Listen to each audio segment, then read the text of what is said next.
비밀 남북 회담. 당시 황태성은 이런 말을 하기도 했다. 나는 간첩이 아니오 밀사란 말입니다. 지금 서해안에서는 영관급으로 구성된 남과 북의 군인들이 만나고 있는데 지금이라도 연락해보면 사실 여부를 알 수 있지 않겠소. 뜬금없이 남북 회담이라니 과연 사실일까? 그랬다. 그것은 분명한 사실이었다. 게다가 남북 접촉을 먼저 제의한 것은 남한의 군사정권이었다. 쿠데타 직후인 7월, 군사정권 역시 북한의 동향이 궁금하기는 마찬가지였다.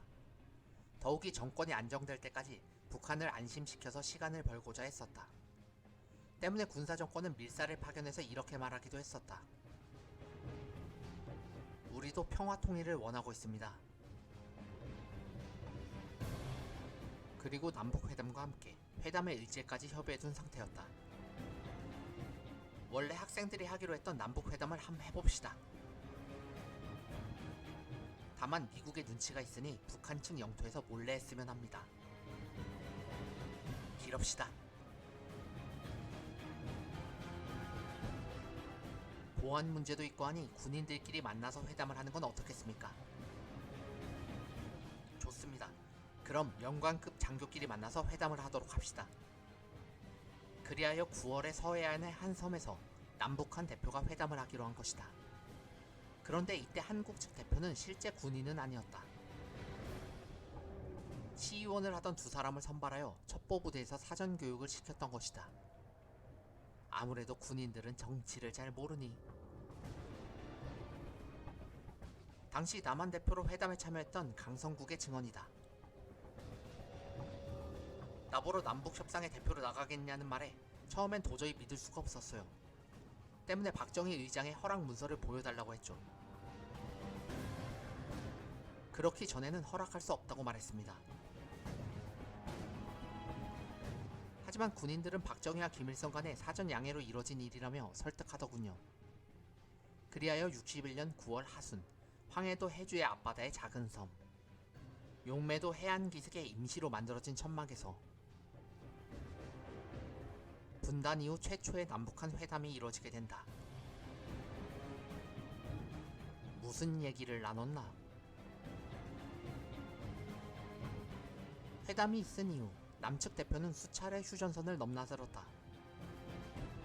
당시에 이런 것들이 논의됐었다.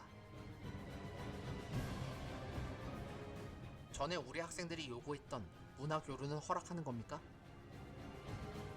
뭐들에 있었습니까? 남북 공동 학술대회, 남북 공동 영화 제작, 남북 체육대회 등이 있었습니다. 이렇게 합시다. 우리도 바라는 바입니다. 남쪽에서는 우리가 쌀을 북에 주고 북으로부터 전기를 받아오자는 말이 있는데 어떻게 생각하십니까? 경제교류는 우리도 바라는 바입니다.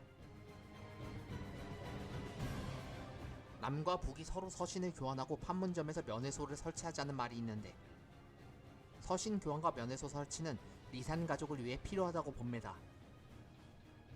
이참에 대표요원을 북과 남이 상주시키는 건 어떻겠습니까? 혹시 비공식 공관을 설치하자는 겁니까? 그렇습니다. 피안과 서울에서 연락망을 만들고 임원을 상주시키는 겁니다. 알겠습니다. 모두 보고하겠습니다. 하지만 양측 모두 예스만을 남발하자 양측은 그 신뢰성에 의심을 가지기 시작한다. 때문에 먼저 북한 측이 요구했다. 좋은 의제들이 많이 나왔지만 진짜로 실천을 할 수 있는지 어떻게 확신할 수 있겠습니까? 박 의장의 신임장이나 의지 표명서라도 있었으면 합니다. 그러나 진위를 알 수 없음은 남측도 마찬가지였다. 우리도 북측의 말을 어떻게 전부 믿을 수 있겠나요? 그러면 박정희 의장과 김일성 주석이 서로 만나는 걸로 하면 어떨까요? 알겠수다. 수령 동지께 이렇게 전하겠습니다. 밀사를 죽인 군사정권.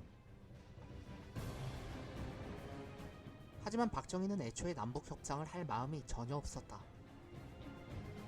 군사정권이 안정될 때까지 시간을 벌기 위해서, 또 북한의 의도를 파악하기 위해서 협상에 나섰을 뿐이다. 지금 미국이 지켜보는데 남북협상이라니 당치도 않아. 때문에 대충 북한의 마음을 떠본 군사정권은 일방적으로 협상을 중단해버렸다. 당시 협상에 참여했던 강성국의 증언이다. 북한 사람들에게 우리는 황태성 차관이 지금 남한에 와 있다. 그러니 황태성과 앞으로의 자세한 얘기를 해보겠다고 말했다. 그래서 다음 회담 날짜를 잡았는데도 우리는 일방적으로 가지 않았다. 결국 최초의 남북협상은 그렇게 아무런 성과 없이 끝나고 말았던 것이다. 그렇다면 왜 박정희는 황태성을 애써 간첩으로 몰아세워야만 했을까? 바로 황태성의 존재를 미국에 들키고 말았기 때문이다. 아니, 그런 일이 있었어? 때문에 11월 초 미군 정보기관은 황태성을 직접 조사하기도 했었다. 우리도 사실을 알아야겠어. 따라서 박정희는 미국의 의심을 불식시키겠다는 의지로 황태성의 사형을 명령했던 것이다.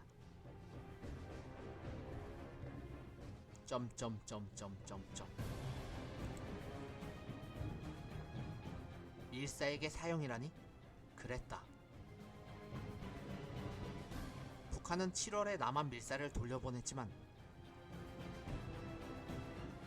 군사정권의 투철한 친미 반공 정신은 밀사까지도 죽여야 했던 것이다. 이 억울한 죽음에 대해 황태성의 조카 딸은 이렇게 호소한다. 세계에서 유례없는 짓을 박정희는 했습니다. 밀사는 마음에 안 들면 돌려보내면 되는 겁니다. 그게 예의입니다.